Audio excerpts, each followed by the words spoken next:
que vous voyez derrière moi, ce sont des archives où l'on conserve de vieux documents. Dans ces cartons, il y a la vie passée des gens.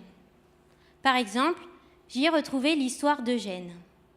Ça se passe en 1942. La France est occupée par les Allemands.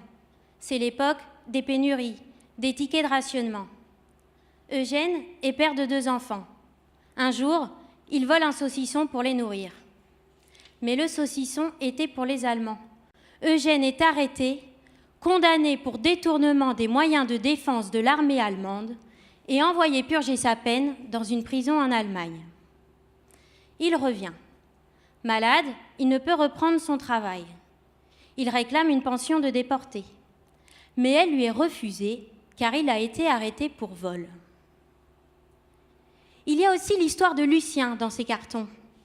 Lucien, la police le soupçonne d'être proxénète. Sans preuve, sans jugement, les autorités du gouvernement de Vichy l'enferment. En juin 1944, quand les Allemands quittent le territoire, ils vident plusieurs lieux d'enfermement et déportent les détenus. Lucien va mourir à Buchenwald. Sa veuve réclame une pension. À elle aussi, on lui refuse, car son mari a été arrêté comme présumé proxénète.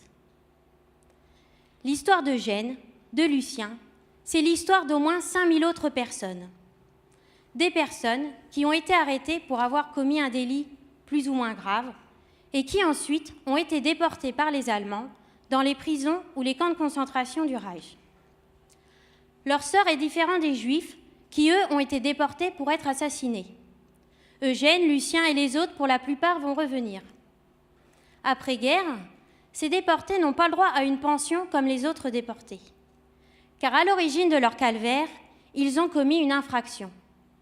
Ils n'ont pas de droit, quelle que soit la gravité de cette infraction, qu'elle soit avérée ou non, même s'ils ont subi la déportation, même s'ils ont aidé leurs camarades en camp, coupables, ils le restent après avoir été victimes du nazisme. Ma recherche, c'est de retracer la vie de ces déportés. Notre passé, ce n'est pas seulement l'histoire des héros et des martyrs. C'est aussi l'histoire d'Affreux Jojo, de Monsieur et Madame Tout-le-Monde qui ont basculé dans la clandestinité pour survivre. Si Eugène, Lucien et tous les autres ont été exclus des reconnaissances après-guerre, ce n'est pas pour autant qu'ils doivent l'être de notre connaissance. Merci beaucoup, Lucie. Merci.